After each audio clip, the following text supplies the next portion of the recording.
السلام عليكم ورحمة الله وبركاته. إن الحمد لله نحمده ونستعينه ونستغفره ونعوذ بالله من شرور أنفسنا ومن سيئات أعمالنا من يهده الله فلا مضل له ومن يضلل فلا هادي له وأشهد أن لا إله إلا الله وحده لا شريك له وأشهد أن محمدا عبده ورسوله يا أيها الذين آمنوا اتقوا الله حق تقاته ولا تموتن إلا وأنتم مسلمون. أما بعد فإن خير الحديث كتاب الله وخير الهدي هدي محمد صلى الله عليه وسلم وشر الأمور محدثاتها وكل محدثة بدعة وكل بدعة ضلالة وكل ضلالة في النار. സഹോദരന്മാരെ, സഹോദരിമാരെ, സത്യവിശ്വാസികളെ, നാട്ടുകാരെ, ലാ ഇലാഹ ഇല്ലല്ലാഹ്, അല്ലാഹു അല്ലാതെ മറ്റാരെയും ആരാധിക്കാൻ പാടില്ല എന്ന വിഷയവുമായി ബന്ധപ്പെട്ട ചില കാര്യങ്ങളാണ് ചുരുങ്ങിയ സമയത്തിനുള്ളിൽ പ്രതിപാദിക്കാൻ ഉദ്ദേശിക്കുന്നത്. നബി സല്ലല്ലാഹു അലൈഹി വസല്ലമ മക്കയിൽ ജനിച്ച് വളർന്ന് 40 വയസ്സായപ്പോൾ അല്ലാഹു സുബ്ഹാനഹു വ തആല മുഹമ്മദ് എന്ന അബ്ദുള്ളയുടെയും ആമിനയുടെയും പുത്രനായ മനുഷ്യൻ, അദ്ദേഹത്തിന്റെ പേരിന്റെ കൂടെ റസൂലുള്ളാഹ്, അല്ലാഹുവിന്റെ ദൂതൻ, നബിയുള്ള എന്ന ഒരു വിശേഷണം കൂടി അദ്ദേഹത്തിന് ലഭിക്കുകയുണ്ടായി. അള്ളാഹുവിന് സൃഷ്ടികളോട് നൽകാനുള്ള ഉപദേശങ്ങളും നിർദ്ദേശങ്ങളും അതിന്റെ വഹിയായ ഖുർആനും അതിന്റെ വിശദീകരണമായ നബി സല്ലല്ലാഹു അലൈഹി വസല്ലമയുടെ സുന്നത്തും ജനങ്ങൾക്ക് പഠിപ്പിച്ച് ഓതിക്കൊടുത്ത് വിശദീകരിച്ച് അവരെ സംസ്കരിച്ച് ശുദ്ധീകരിക്കുന്നതിന് വേണ്ടിയാണ് നബി സല്ലല്ലാഹു അലൈഹി വസല്ലമയെ നിയോഗിച്ചത്. അങ്ങനെ നബി സല്ലല്ലാഹു അലൈഹി വസല്ലമ പ്രവാചകനായി മക്കയിൽ വരുമ്പോൾ അവിടെ ഉണ്ടായിരുന്ന ആളുകളുടെ ചിത്രം എന്താണ് എന്ന് പരിശോധിച്ചാൽ, അള്ളാഹുവിനെക്കുറിച്ച് അറിയാത്തവരോ കേൾക്കാത്തവരോ മനസ്സിലാക്കാത്തവരോ അള്ളാഹുവിൽ വിശ്വസിക്കാത്തവരോ അള്ളാഹുവിനോട് പ്രാർത്ഥിക്കാത്തവരോ ആയിരുന്നില്ല എന്ന് നമ്മൾ മനസ്സിലാക്കണം. ഇന്നിപ്പോ ചില ആളുകൾ പറയുന്നത് നബി സല്ലല്ലാഹു അലൈഹി വസല്ലമയുടെ കാലഘട്ടത്തിലുണ്ടായിരുന്ന അറബികൾ അള്ളാഹുവിനെ അംഗീകരിച്ചിരുന്നില്ല, അള്ളാഹുവിൽ വിശ്വസിച്ചിരുന്നില്ല. അവർ വിശ്വസിച്ചിരുന്നത് ഒരു വലിയ അള്ളാഹു, പിന്നെ അതിന്റെ കീഴിൽ കുറെ കുട്ടി അള്ളാക്കൾ. ഇതൊക്കെ നമ്മുടെ നാട്ടിൽ പ്രസംഗിച്ചതാണ്. ഒരു വലിയ ദൈവവും വേറെ കുറെ ചെറിയ ദൈവങ്ങളും, അങ്ങനെ ഒരു ദൈവിക സഭയിലാണ് മക്കയിലെ മുശ്രിക്കുകൾ വിശ്വസിച്ചത്, അല്ലെങ്കിൽ മക്കയിലെ അറബികൾ വിശ്വസിച്ചത് എന്ന് ചില ആളുകൾ തെറ്റിദ്ധരിപ്പിക്കുകയും അതുകൊണ്ട് തന്നെ അവരുടെ വിശ്വാസം ഞങ്ങൾക്കില്ല, ഞങ്ങൾ അള്ളാഹുവിനെ അംഗീകരിക്കുകയും അവരെ വിശ്വസിക്കുകയും ചെയ്യുന്നു, അതുകൊണ്ട് തന്നെ ഞങ്ങളാണ് യഥാർത്ഥ വിശ്വാസികൾ എന്ന് ആളുകളെ തെറ്റിദ്ധരിപ്പിക്കാറുണ്ട്. എന്നാൽ മക്കയിൽ നബി സല്ലല്ലാഹു അലൈഹി വസല്ലം വന്നപ്പോൾ നബി ജനിച്ചു വളർന്ന നാട്ടിൽ ഉണ്ടായിരുന്ന അറബികളായ ആളുകൾ അള്ളാഹുവിനെ മനസ്സിലാക്കിയവരാണ് എന്ന് മാത്രമല്ല, നേരത്തെ ഇവിടെ സൂചിപ്പിച്ചതുപോലെ വിശുദ്ധ ഖുർആനിലെ ഒരുപാട് ആയത്തുകളിൽ ആകാശഭൂമികളെ സൃഷ്ടിച്ചവൻ ആരാണ്, നിങ്ങൾക്ക് റിസ്ക് നൽകുന്നവൻ ആരാണ്, നിങ്ങൾക്ക് മഴ വർഷിപ്പിച്ചു തരുന്നവൻ ആരാണ്, നിങ്ങൾക്ക് ചെടികളും സസ്യലതാദികളും മുളപ്പിച്ചു വന്ന് അതിൽ കായ്കനികൾ ഉണ്ടാക്കുന്നത് ആരാണ്, ലോകം നിയന്ത്രിക്കുന്നതാരാണ്, ആകാശഭൂമികളെ നിയന്ത്രിക്കുന്നതാരാണ്, ഇതൊക്കെ ഖുർആനിൽ ചോദിച്ച ചോദ്യമാണ്. ഈ ചോദ്യത്തിന് മക്കയിലെ അറബികളായ ആളുകൾ നൽകിയിട്ടുള്ള മറുപടി ലയഖൂലുന്നല്ലാഹ്, അള്ളാഹു തന്നെയാകുന്നു എന്നവർ പറഞ്ഞിരുന്നു. ഇത് ഖുർആനിൽ ഒരുപാട് ആയത്തുകളിൽ കാണാം. ഞാൻ സമയം കുറവായതുകൊണ്ട് ഒരൊറ്റൊന്ന് മാത്രം പറഞ്ഞു പോകാൻ. ലയഖൂലുന്നല്ലാഹ്, അള്ളാഹുവാണ് ഇതൊക്കെ സൃഷ്ടിച്ചതും സംവിധാനിച്ചതും പരിപാലിക്കുന്നതും, ഇതിലൊന്നും വേറെ ആർക്കും ഒരു പങ്കുമില്ല. അപ്പോ സൃഷ്ടാവുണ്ടെന്നും സൃഷ്ടാവ് ഏകനാണെന്നും ലോകത്തിന് 2 സൃഷ്ടാവില്ലെന്നും മക്കയിലെ അറബികൾ വിശ്വസിച്ചിരുന്നു എന്ന് മാത്രമല്ല, അവർ വളരെ അടിയന്തരമായ ഘട്ടങ്ങളിൽ അള്ളാഹുവിനോട് മാത്രം പ്രാർത്ഥിച്ചിരുന്ന ആളുകളാണ്. ഇത് സൂറത്ത് ലുഖ്മാനിലും അതല്ലാത്ത സ്ഥലങ്ങളിലുമൊക്കെ അള്ളാഹു സുബ്ഹാനഹു വ തആല പറഞ്ഞ് നമുക്ക് കാണാൻ സാധിക്കും. കപ്പലിൽ കയറുകയും അങ്ങനെ കപ്പൽ തിരമാലകൾക്കുള്ളിൽ അകപ്പെടുകയും കാറ്റും കോളും ഉണ്ടാവുകയും കപ്പൽ മുങ്ങിപ്പോവുകയും ചെയ്യും എന്ന് വന്നാൽ അവർ പ്രാർത്ഥിച്ചിരുന്നത് കരയിൽ വെച്ച് അള്ളാഹു അല്ലാത്തവരോട് പ്രാർത്ഥിച്ച ആളുകൾ കടലിൽ വെച്ച് ഇതൊരു അടിയന്തര ഘട്ടമാണ്, എമർജൻസി ഘട്ടമാണ്, ഇവിടെ രക്ഷപ്പെടുത്താൻ അള്ളാഹു അല്ലാത്ത ആരുമില്ല എന്നതുകൊണ്ട് മുഖ്ലിസീന ലഹുദ്ദീൻ, കീഴ്വണക്കത്തെ അള്ളാഹുവിന് മാത്രമാക്കിക്കൊണ്ട് അള്ളാഹുവിനോട് തന്നെയായിരുന്നു അവർ ദുആ ചെയ്തിരുന്നത് എന്ന് വിശുദ്ധ ഖുർആൻ പഠിപ്പിക്കുന്നു. ഇത് ഒന്നല്ല, ഒന്നിൽ കൂടുതൽ ആയത്തുകളിൽ നമുക്കത് കാണാൻ സാധിക്കും. അപ്പോ അള്ളാഹുവിനോട് വളരെ അനിവാര്യ ഘട്ടങ്ങളിൽ അവനോട് മാത്രം പ്രാർത്ഥിച്ച ആളുകളാണ് മക്കയിലെ അറബികൾ. പിന്നെയോ അല്ലാഹു സുബ്ഹാനഹു വ തആല കൽപ്പിച്ചതനുസരിച്ച് ഇതിലെ നമസ്കാര രീതികളുണ്ട്, സ്വലാത്തുണ്ട് എന്നവർ മനസ്സിലാക്കിയിരുന്നു. വിശുദ്ധ ഖുർആൻ സൂറത്തുൽ അംഫാലിലെ 35-ാമത്തെ വചനത്തിൽ വകാന സ്വലാത്തുഹും ഇൻദൽ ബൈത്തി ഇല്ലാ മുകാഅൻ വ തസ്തിയ, കഅബാലയത്തിന്റെ അടുക്കൽ വെച്ച് മക്കയിലെ അറബികൾ നമസ്കരിച്ച നമസ്കാരം എന്ന് പറയുന്നത് ചില കൈകൊട്ടുകളും ശബ്ദമുണ്ടാക്കലും ചൂളം വിളിയുമായിരുന്നു. അപ്പൊ ഒരു രീതിയിലുള്ള നമസ്കാരം അവർക്കുണ്ട്, അവർ നമസ്കരിക്കാറുണ്ടായിരുന്നു. ഇന്നത്തേതുപോലെ അല്ല മാത്രം, വേറെ ഒരു നമസ്കാരം അവർക്കുണ്ട്. അത് എവിടുന്ന് കിട്ടി? ഇനി അവർ കൃഷി ചെയ്തു, കന്നുകാലികളെ വളർത്തി.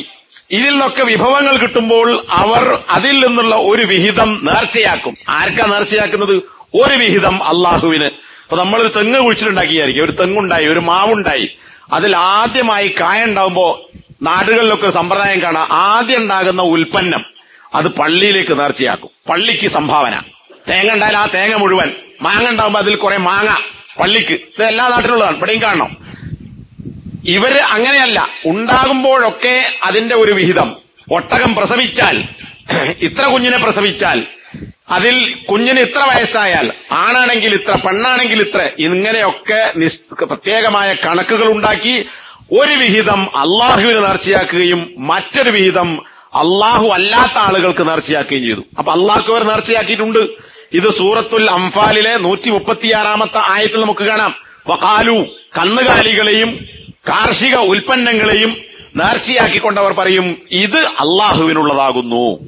അപ്പൊ എന്താ? നേർച്ചയുണ്ട്, ധർമ്മമുണ്ട്, സദഖയുണ്ട്, അള്ളാഹ് കൊടുത്തിട്ടുണ്ട്. പിന്നെയോ അവർ ചെയ്യുന്ന ഏത് പ്രവർത്തനത്തെക്കുറിച്ച് ചോദിച്ചാൽ നിങ്ങൾ എന്തുകൊണ്ടാണ് ഇങ്ങനെ ചെയ്യുന്നത് എന്ന് നബി സല്ലല്ലാഹു അലൈഹി വസല്ലമ അവരോട് ചോദിക്കുമ്പോൾ അവർ നൽകിയിരുന്ന മറുപടി ഇതൊന്നും ഞങ്ങൾ ഉണ്ടാക്കിയതാണ് എന്നല്ല, ഇതൊക്കെ ഞങ്ങൾ ഉണ്ടാക്കിയതല്ല, മറിച്ച് വൈദാ ഫഅലു ഫാഹിഷതൻ ഖാലു വജദ്നാ അലൈഹി ആബാഅന വല്ലാഹു അമറനാ ബിഹാ. സൂറത്തുൽ അഅറാഫിലെ 28-ാമത്തെ ആയത്തിൽ കാണാം. അവർ മ്ലേച്ഛമായ കാര്യങ്ങൾ ചെയ്താൽ, മ്ലേച്ഛം എന്ന് നബി പറഞ്ഞത് ഇസ്ലാം കൽപ്പിക്കാത്ത കാര്യങ്ങൾ എന്നതുകൊണ്ടാണ്. അപ്പൊ ഈ പറഞ്ഞ ഏത് കാര്യങ്ങൾ, അള്ളാഹുവിന്റെ കൽപ്പനക്കെതിരായ എന്ത് കാര്യങ്ങൾ ചെയ്താലും അതിനുള്ളവരുടെ മറുപടി ഞങ്ങളുടെ ബാപ്പമാർ, പിതാക്കന്മാർ ഇങ്ങനെയാണ് ചെയ്തത്, പാരമ്പര്യം ഇങ്ങനെയാണ്. ഞങ്ങളുടെ വാപ്പ, അതിന്റെ വാപ്പ, അതിന്റെ വാപ്പ, അതിന്റെ വാപ്പ, അങ്ങനെ പഴയെടുക്കെത്തും, ഇബ്രാഹിം നബിയിലേക്കെത്തും, ഇസ്മായിൽ നബിയിലേക്കെത്തും.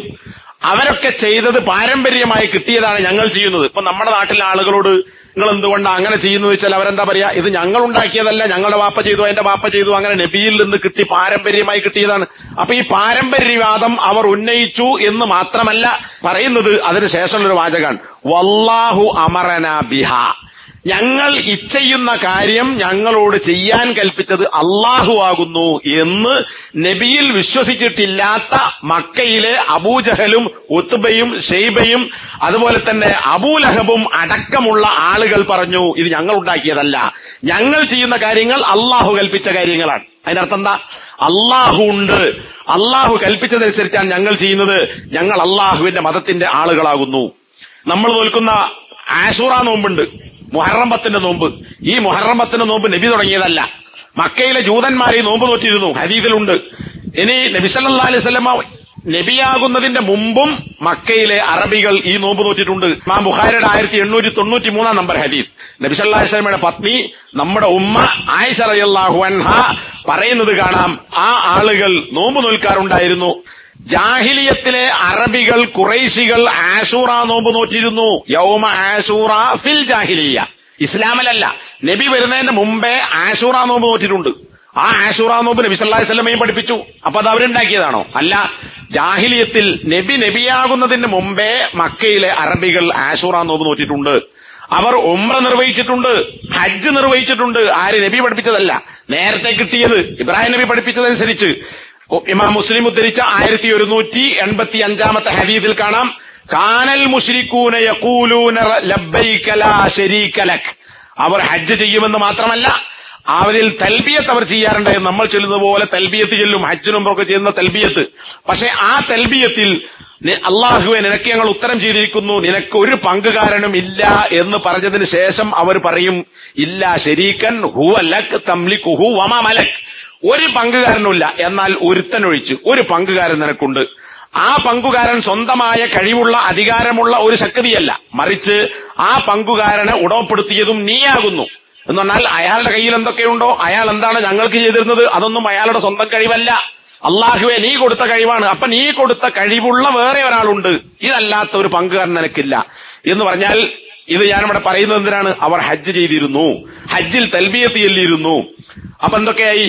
അള്ളാഹുവിനോട് മാത്രമുള്ള പ്രാർത്ഥനയായി, നമസ്കാരമായി, നേർച്ചയായി, ഹജ്ജായി, ഉംറയായി, നോമ്പായി, ഈ കാര്യങ്ങളൊക്കെ അവർ ചെയ്തിരുന്നു. അപ്പൊ ഇസ്ലാമിന്റെ നമ്മളെ അർക്കാനുൽ ഇസ്ലാം കാര്യങ്ങൾ എന്ന് പറയുന്നതിലെ 4 കാര്യങ്ങൾ, അഞ്ചാമത്തതിന്റെ ഒരു വശവും അള്ളാഹുവിനോട് പ്രാർത്ഥിക്കുക എന്ന കാര്യവും ഇതൊക്കെ അവർ നിർവഹിച്ചിട്ടുണ്ട്.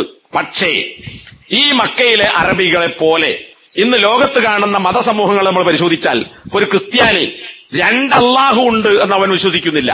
മലയാളത്തിൽ എഴുതപ്പെട്ട ബൈബിളിൽ അതിന്റെ അറബിയിൽ നമ്മുടെ നാട്ടിൽ കാണുന്ന മലയാളത്തിലെ ബൈബിളിന്റെ അറബി പതിപ്പുണ്ട്.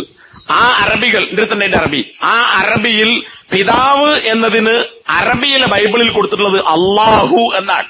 നമ്മുടെ ഖുർആനിലുള്ള അള്ളാഹുവിന്റെ പേരായി ധാരാളം സ്ഥലങ്ങളിൽ ഉപയോഗിക്കപ്പെട്ട അള്ളാഹു എന്നാണ് ക്രിസ്ത്യാനികൾ വിശ്വസിക്കുന്ന പിതാവ് അബ് എന്ന സ്ഥാനത്ത് അള്ളാഹ് എന്നാണ് ചേർത്തിട്ടുള്ളത്. അപ്പോ അള്ളാഹു ഉണ്ട്, 2 അള്ളാഹു ഉണ്ട് എന്ന് ക്രിസ്ത്യാനികൾക്ക് വാദമില്ല.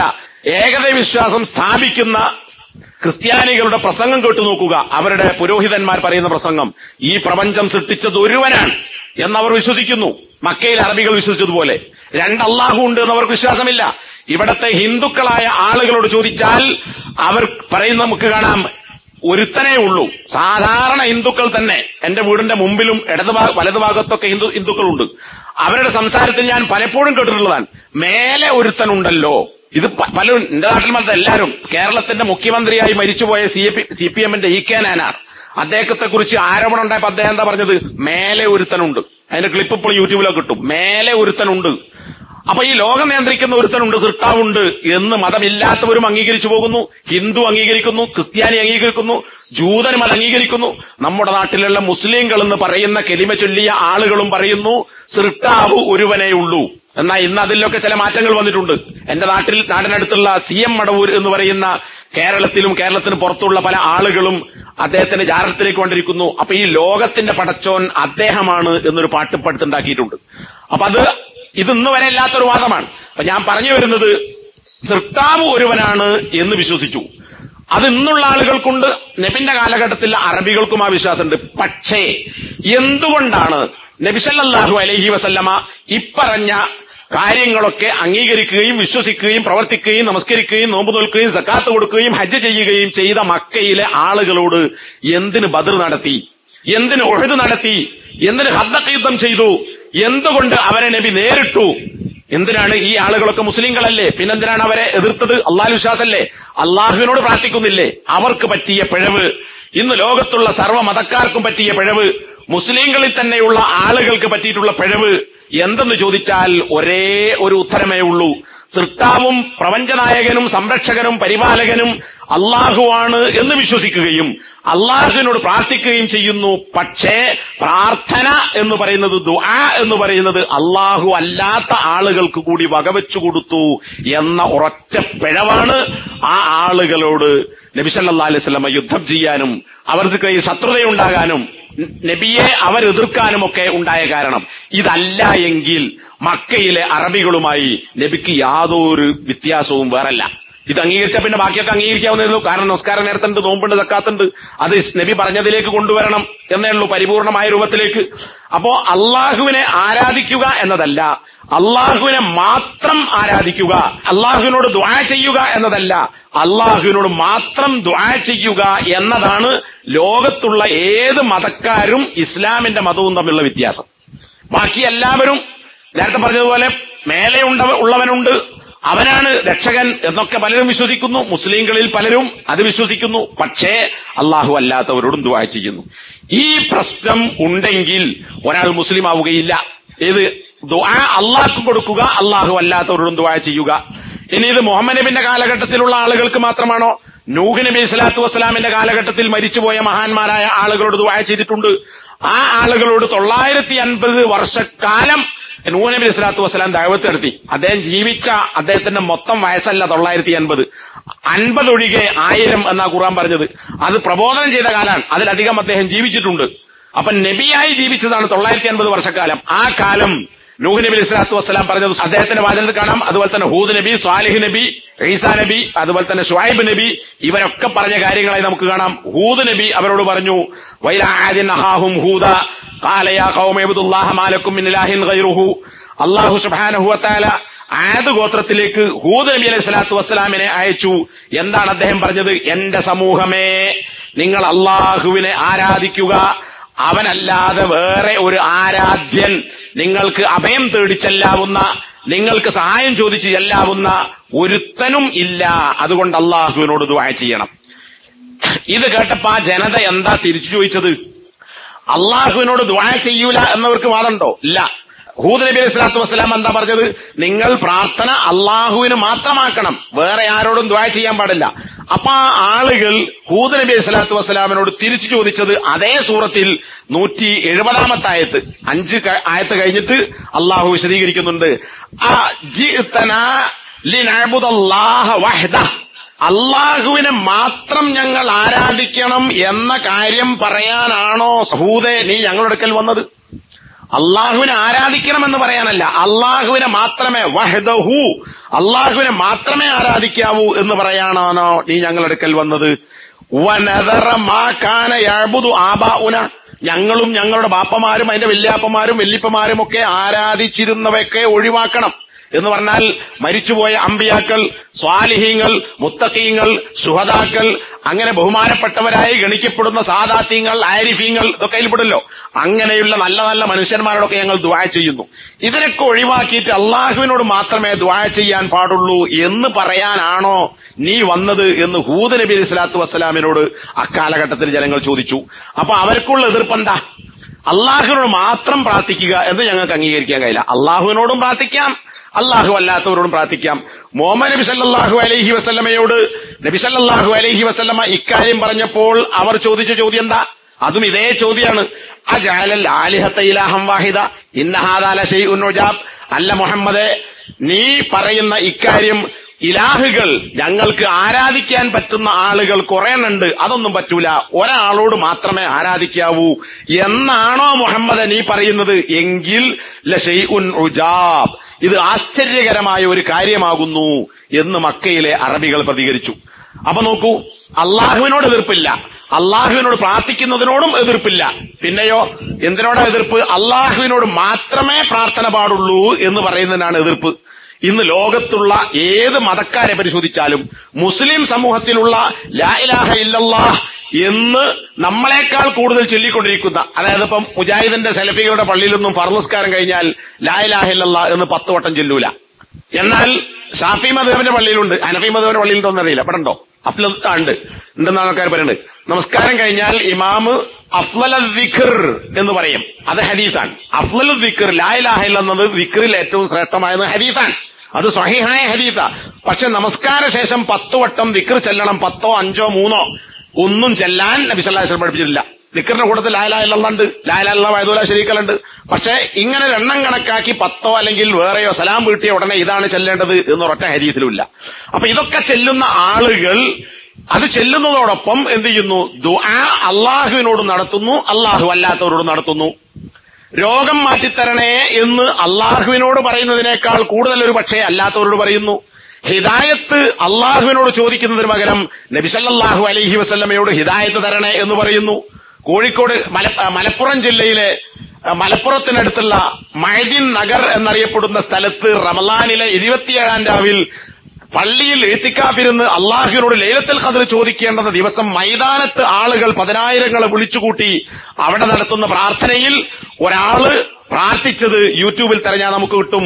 ഞങ്ങൾ കുറെ നേരമായി നബിയെ ഇവിടെ നിൽക്കുന്നു, ഞങ്ങളിനി മടക്കിയേക്കല്ല നബിയെ, ഞങ്ങൾക്കിനി ഹിദായത്ത് നൽകണ നബിയെ, ഞങ്ങൾക്കിനി സ്വർഗത്തിലേക്ക് ടിക്കറ്റ് തരണ നബിയെ. നോക്ക് എന്തൊക്കെയാ ചോദിക്കുന്നത്. അള്ളാഹുവിനോട് ചോദിക്കേണ്ടുന്ന ചോദ്യങ്ങൾ അള്ളാഹു അല്ലാത്ത ആളുകളോട് ചോദിക്കുന്നു. ഇത് നബിയോടാണ്. അതേപോലെ അബ്ദുൽ ഖാദർ ജീലാനി റഹിമഹുല്ല, നല്ല പണ്ഡിതനും കർമ്മശാസ്ത്ര പണ്ഡിതനും, അതുപോലെ തന്നെ അള്ളാഹുവിനോട് മാത്രമേ ദുആ ചെയ്യാൻ പാടുള്ളൂ എന്ന് അദ്ദേഹത്തിന്റെ അൽ ഗുനിയ പോലുള്ള ഗ്രന്ഥങ്ങളിൽ പച്ചയായ അറബിയിൽ എഴുതി വെച്ചിട്ടുള്ള ഈ മഹാന്റെ പേരിൽ അദ്ദേഹത്തോട് നേരിട്ട് ചോദിക്കുന്ന പ്രാർത്ഥനകൾ നമുക്ക് കാണാൻ പറ്റും. അങ്ങനെ പലരോടും ബദരീങ്ങളോട് ചോദിക്കുന്നു. ബദരീങ്ങളുടെ പേരിൽ ബദറിൽ പങ്കെടുത്ത 313 ആളുകളുടെ പേരുകൾ ബോർഡാക്കി എഴുതി വീടുകളിലെ ചുമരിലും അതുപോലെ തന്നെ വാതിൽപ്പടിയിലുമൊക്കെ എഴുതി തൂക്കി കണ്ണാടിയിൽ ഫ്രെയിം ചെയ്ത് അതിന്റെ പേരുകൾ ചൊല്ലി ആ ആളുകളോട് ഞങ്ങൾക്കിനി നിങ്ങൾ അത് തരണം, ഇത് തരണം, ഞങ്ങൾക്ക് ഇന്ന കാര്യം ചെയ്തു തരണം, ഇന്ന കാര്യം ഇല്ലാതാക്കി തരണം എന്ന് ഉപദ്രവങ്ങൾ ഈ പറയുന്ന മഹാന്മാരായ ആളുകളോട് നടത്തുന്നു. ഇത് ഇസ്ലാമാണോ? ഇത് പ്രാർത്ഥനയല്ലേ? ഈ പ്രാർത്ഥന ആരോട്? അള്ളാഹുവിനോടല്ലാത്ത ആളുകളോട് നടത്താൻ പറ്റുമോ? ബദരീങ്ങളും നബിയും സഹാബത്തും തമ്മിൽ എന്തിനാണ് യുദ്ധമുണ്ടായത്? യുദ്ധം തുടങ്ങുന്നതിന് മുമ്പ് നബി സല്ലല്ലാഹു അലൈഹി വസല്ലമ തന്റെ തട്ടം കഴുത്തിലിട്ട്, അതായത് ഒരു തുണിയും അറബികൾക്ക് ഒരു തട്ടം ഉണ്ടാവും, ആ തട്ടം കഴുത്തിലിട്ട് നബി സല്ലല്ലാഹു അലൈഹി വസല്ലമ ഇരു കൈകളും ആകാശത്തിലേക്ക് ഉയർത്തി ദീർഘസമയം അള്ളാഹുവിനോട് ഈ സമൂഹത്തെ നീ രക്ഷപ്പെടുത്തണമേ, ഇവരെങ്ങാനും പരാജയപ്പെട്ടാൽ ഈ ഭൂമിയിൽ നീ ആരാധിക്കപ്പെടുകയില്ല എന്ന് പറഞ്ഞാൽ ഇസ്ലാം പരാജയപ്പെടും. അതുകൊണ്ട് എന്റെ കൂടെയുള്ള ഈ സംഘത്തെ അള്ളാഹുവെ നീ രക്ഷപ്പെടുത്തണമേ എന്ന് നബി സല്ലല്ലാഹു അലൈഹി വസല്ലം പ്രാർത്ഥിച്ചു. ആരാണ് പ്രാർത്ഥിച്ചത്? അള്ളാഹുവിനോട്. നബി കൈ ഉയർത്തി പ്രാർത്ഥിച്ച് പ്രവാചകന്റെ തട്ടം തോളിൽ നിന്ന് താഴെ വീണുപോയി. ഇത് ഹദീസിലുള്ളതാ. നബി സല്ലല്ലാഹു അലൈഹി വസല്ലം പ്രാർത്ഥിച്ചു. അപ്പുറത്ത് അബൂജഹലും പാർട്ടിയുമുണ്ട്. അവർ പ്രാർത്ഥിച്ചത് ആരോടാണ്? അവർ അതുവരെ പ്രാർത്ഥിച്ചിരുന്ന ലാത്തയോടോ ഉസ്സയോടോ മനാത്തയോടോ അല്ല, മറിച്ച് നബി സല്ലല്ലാഹു അലൈഹി വസല്ലമയും ബദറിൽ പങ്കെടുക്കുന്ന സഹാബത്തും പ്രാർത്ഥിച്ച അള്ളാഹുവിനോടാണ്. അപ്പുറത്ത് മറുപക്ഷത്ത് മുസ്ലിങ്ങൾക്കെതിരെ യുദ്ധം ചെയ്യാൻ വന്ന പ്രാർത്ഥിച്ചത് ഞങ്ങളെ ഹക്കിന്റെ ആളുകളെ ജയിപ്പിക്കണമേ എന്നാണ് ബദറിൽ പങ്കെടുത്ത ഖുറൈശികളായ മുശ്രിക്കുകളുടെ പ്രാർത്ഥന. അവർ അള്ളാഹുവിനോട് പ്രാർത്ഥിച്ചിട്ടുണ്ട്. പക്ഷേ അത് കഴിഞ്ഞാൽ അവർ അള്ളാഹു അല്ലാത്തോട് പ്രാർത്ഥിക്കും. ഇതാണ് പ്രശ്നം. അങ്ങനെ അള്ളാഹുവിനോട് മാത്രമേ പ്രാർത്ഥിക്കാവൂ എന്ന വിഷയത്തിൽ യുദ്ധം ചെയ്ത് രക്തസാക്ഷികളായവരും അല്ലാതെ യുദ്ധത്തിൽ പങ്കെടുത്തവരുമായ 300 ചില്ലാനും ബദരീങ്ങളുടെ പേരുകൾ ചൊല്ലി അവരോട് ദുആ ഇറക്കുക എന്ന് പറയുന്നത് അവർ എന്തിനു വേണ്ടി അള്ളാഹുവിന്റെ മാർഗത്തിൽ രക്തസാക്ഷികളായോ, എന്തിനു വേണ്ടി അവർ യുദ്ധം ചെയ്തോ ആ ആളുകൾ നിലകൊണ്ട ആശയത്തിനെതിരിൽ അവരോട് തന്നെ പ്രാർത്ഥിക്കുക എന്ന് പറയുന്നതിനേക്കാൾ വലിയൊരു അപരാധം എന്താണ് വേറെയുള്ളത് എന്നാലോചിച്ചു നോക്കൂ സഹോദരന്മാരെ. അതുകൊണ്ടാണ് മക്കയിലെ അറബികൾ ചോദിച്ചത്, അല്ല മുഹമ്മദേ, നീ ഞങ്ങൾക്ക് പ്രാർത്ഥിക്കാവുന്ന ആരാധിക്കാവുന്ന ആളുകളെ പലതില്ല, ഒന്നേ ഉള്ളൂ എന്നാണോ നീ പറയുന്നത്? എങ്കിൽ ലശൈഉൻ ഉജാബ്, ഇത് ആശ്ചര്യകരമായ ഒരു കാര്യമാണ്, ഞങ്ങൾക്കത് അംഗീകരിക്കാൻ സാധിക്കുകയില്ല എന്നതാണ്. അപ്പൊ നോക്കൂ, ആരോടാണ് പ്രാർത്ഥിക്കേണ്ടത്? ഖുർആൻ എന്താണ് പറഞ്ഞത്? വിശുദ്ധ ഖുർആനിൽ നമുക്ക് കാണാം, വഅന്നൽ മസാജിദ ലില്ലാഹ് ഫലാ തദ്ഉ മഅല്ലാഹി അഹദാ, സൂറത്തുൽ ജിന്നിലെ 18ാമത്തെ ആയത്ത്. പള്ളികൾ, മസ്ജിദുകൾ അള്ളാഹുവിനുള്ളതാകുന്നു, മസ്ജിദുകൾ അള്ളാഹുവിനുള്ളതാണ്. അതുകൊണ്ട് ഫലാ തദ്ഉ മഅല്ലാഹി അഹദാ, നിങ്ങൾ അള്ളാഹുവിന് പുറമെ അല്ലെങ്കിൽ അള്ളാഹുവിന്റെ കൂടെ, അള്ളാഹുവിന്റെ പുറമെ തന്നെ ഇവിടെ കൂടെ എന്നുള്ളത്, വേറെ പല ആയത്തുകളിലും അള്ളാഹുവിന് പുറമെ മറ്റാരെയും പ്രാർത്ഥിക്കരുത് എന്ന് പറഞ്ഞിട്ടുണ്ട്. അപ്പൊ അള്ളാഹുവിനോടും അള്ളാഹുവിന്റെ കൂടെ വേറെ ആരോടും നിങ്ങൾ ദുആ ചെയ്യാൻ പാടില്ല, അള്ളാഹ്ക്ക് മാത്രമേ ദുആ ചെയ്യാൻ പാടുള്ളൂ. അതിനാണ് മസ്ജിദുകൾ. എന്നാൽ ഇന്ന് ആലോചിച്ച് നോക്കൂ, പള്ളിയിൽ 5 നേരത്തെ നമസ്കാരത്തിൽ അള്ളാഹുവിനോട് പ്രാർത്ഥിക്കുന്നത് കഴിഞ്ഞാൽ പിന്നെ പള്ളികളിൽ നടക്കുന്ന കാര്യങ്ങൾ എന്താണ്? റാത്തീബുകൾ, ഹദ്ദാദുകൾ, അതുപോലെ തന്നെ പലതരത്തിലുള്ള സ്വലാത്തുകൾ, അതുപോലെ തന്നെ മാലമൊലിദുകൾ, ഖുത്ബിയത്തുകൾ, ബദർബെയ്ത്തുകൾ, ഇങ്ങനെ തുടങ്ങി ശൈഖ് ജീലാനിയുടെ പാട്ടുകൾ, മാലകൾ, ഇങ്ങനെ പലതും, നാരിയത്ത് സലാത്തും അതുപോലെ തന്നെ ആലമുസ്സലാത്ത്, ഇങ്ങനെ തുടങ്ങി ഒരുപാട് കാര്യങ്ങൾ എണ്ണിപ്പറഞ്ഞു ചൊല്ലിക്കൊണ്ടിരിക്കുന്നു. ഇതിൽ പലതിലും അള്ളാഹു അല്ലാത്തവരോടുള്ള ദുആയാണ്. ഇസ്ലാം പറഞ്ഞതെന്താ? പള്ളി അള്ളാഹുവിനുള്ളതാണ്. കോടിക്കണക്കിന് രൂപയുടെ സാധുക്കളായ മനുഷ്യന്മാരുടെ കാശ് വാങ്ങി പള്ളികൾ ഉണ്ടാക്കുന്നു. ആ പള്ളികളിൽ അള്ളാഹുവിനെ ആരാധിക്കുന്നതിന് പകരം അല്ലെങ്കിൽ ആരാധിക്കുന്നതോടൊപ്പം അള്ളാഹു അല്ലാത്തവരോട് നിരന്തരമായി ദുആകൾ നടന്നുകൊണ്ടിരിക്കുന്നു. അതിനുവേണ്ടി പല പേരുകളിൽ ദിക്ർ ഹൽക്കുകളായും മറ്റു പലതുമായും പലതും ചൊല്ലിക്കൊണ്ടിരിക്കുന്നു. വയലിലും പ്രസംഗങ്ങളിലുമൊക്കെ അതിനുവേണ്ടി ആളുകളെ പ്രേരിപ്പിക്കുന്നു. നോക്കൂ, എന്തൊരു വിരോധാഭാസമാണ്. അള്ളാഹുവിന്റെ വീടുകൾ എന്ന് ഖുർആൻ പരിചയപ്പെടുത്തിയ, അള്ളാഹുവിന് വേണ്ടി മാത്രം ആരാധിക്കാൻ നിർമ്മിക്കപ്പെട്ട പള്ളികളിൽ വെച്ചുകൊണ്ട് അള്ളാഹു അല്ലാത്തവരോട് ദുആ ചെയ്യുന്നു. അള്ളാഹു സുബ്ഹാനഹു വ തആല പറഞ്ഞു, വലാ തദ്ഉ മിൻ ദൂനില്ലാഹി മാ ലാ യൻഫഉക വലാ യദുറുക, നീ അള്ളാഹുവിന് പുറമെ മറ്റാരോടും ദുആ ചെയ്യരുത്. ദുആ എന്ന് പറഞ്ഞാൽ ആർക്കും മനസ്സിലാവും, ഏത് മലയാളിക്കും തിരിയും. പ്രാർത്ഥന എന്നർത്ഥം പറയേണ്ടതില്ല. എന്താണ് ദുആ ആവുക, എന്താണ് ദുആ അല്ലാതാവുക? അള്ളാഹുവിനോട് ചോദിക്കേണ്ടുന്ന മനുഷ്യരുടെ അല്ലെങ്കിൽ സൃഷ്ടികളുടെ കഴിവിനപ്പുറത്തുള്ള അള്ളാഹുവിന് മാത്രം കഴിയുന്ന ഒരു കാര്യം അള്ളാഹുവിനോട് ചോദിക്കുന്നതാണ് ദുആ. അത് അള്ളാഹിനോട് ചോദിക്കാൻ പാടുള്ളൂ, വേറൊരാളോട് ചോദിക്കാൻ പാടില്ല. അപ്പൊ അള്ളാഹു പറയാൻ, അള്ളാഹുവിന് പുറമെ മറ്റാരോടും നിങ്ങൾ ദുആ ചെയ്യരുത്. ഹിദായത്ത് ചോദിക്കുന്നത് ദുആ അല്ലേ? രോഗം മാറ്റണമെന്ന് പറയുന്നത് ദുആ അല്ലേ? നരകത്തിൽ രക്ഷപ്പെടുത്തണമെന്ന് പറയുന്നത് ദുആ അല്ലേ? സ്വർഗം തരണമെന്ന് ചോദിക്കുന്നത് ദുആ അല്ലേ?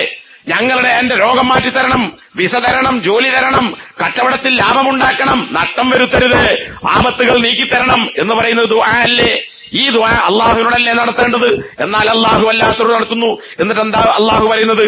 മാ ലാ യൻഫഉക വലാ യദുറുക, നിനക്ക് ഉപകാരമോ ഉപദ്രവമോ ചെയ്യാത്ത ഒന്നിനോടും അള്ളാഹു അല്ലാത്ത ആരോടും നീ ദുആ ചെയ്യരുത് എന്ന് പറഞ്ഞാൽ എന്താ?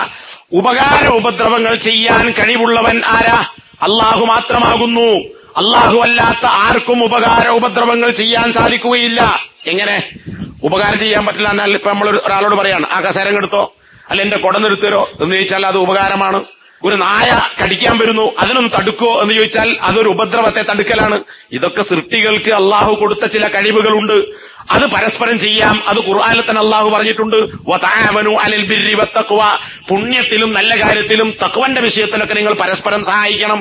അത് സഹായിക്കാനുള്ള കഴിവ് അള്ളാഹു മനുഷ്യന് കൊടുത്തിട്ടുണ്ട്. അതിനപ്പുറത്തുള്ള കാര്യം, മനുഷ്യന് കഴിയാത്ത കാര്യം, സൃഷ്ടികൾക്ക് കഴിയാത്ത കാര്യം, അത് സൃഷ്ടികളോട് ചോദിക്കാൻ പാടില്ല.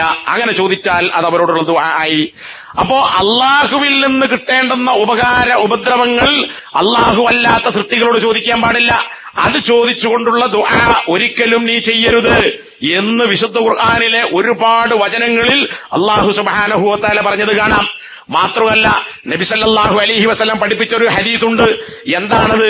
ലോകത്തുള്ള മുഴുവൻ മനുഷ്യരും ജിന്നുകളും, മനുഷ്യന്മാർ മാത്രമല്ല, മനുഷ്യരും ജിന്നുകളും, ആദ്യം മുതൽ ലോകാവസാനം വരെയുള്ള മുഴുവൻ മനുഷ്യരും ജിന്നുകളും ഒരുമിച്ചു കൂടുകയും എന്നിട്ട് നിനക്കൊരു ഉപകാരം ചെയ്യണമെന്ന് അവർ തീരുമാനിച്ചാൽ പോലും ആ ഉപകാരം ചെയ്യാൻ ആദം നബി തൊട്ട് ലോകാവസാനം വരെയുള്ള ഈ മനുഷ്യ ജിന്ന് വർഗം എല്ലാവരും കൂടി ശ്രമിച്ചാലും സാധിക്കുകയില്ല. എന്തില്ലെങ്കിൽ അള്ളാഹു വിധിച്ചിട്ടില്ലെങ്കിൽ. അപ്പൊ പിന്നെയാണ് ഒരു കാര്യം അള്ളാഹുവിനോട് ചോദിക്കേണ്ട കാര്യം ജീവിച്ചിരിക്കുന്നവനോട്, അല്ലെങ്കിൽ മരിച്ചവനോട്, മയ്യത്തായി കിടക്കുന്നവനോട്, ഖബറിൽ കിടക്കുന്നവനോട് ചോദിക്കാൻ പറ്റുക. എങ്ങനെ ഉപകാരം കിട്ടും? കിട്ടില്ല. അതേ ഹദീസിൽ കാണാം, ആദം നബി തൊട്ട് ലോകാവസാനം വരെയുള്ള മനുഷ്യരും ജിന്നുവർഗങ്ങളും എല്ലാവരും ഒരുമിച്ചു കൂടുകയും എന്നിട്ട് നിന്നെ നന്നാരാ ഒരു മനുഷ്യനെ ഉപദ്രവിക്കാൻ അവരെല്ലാവരും കൂടി ഒരുമിച്ചു കൂടിയാൽ പോലും അള്ളാഹു വിധിക്കാത്ത ഒരു കാര്യം ഉപദ്രവിക്കാൻ ഇവർക്ക് സാധിക്കുകയില്ല. അപ്പൊ ആരിൽ നിന്നാണ് ഉപകാരം പ്രതീക്ഷിക്കേണ്ടത്? അള്ളാഹുവിൽ നിന്നാണ്. ഉപദ്രവത്തെ തടുക്കുക എന്ന കാര്യം ആരിൽ നിന്നാണ് പ്രതീക്ഷിക്കേണ്ടത്? അള്ളാഹുവിൽ നിന്നാണ്.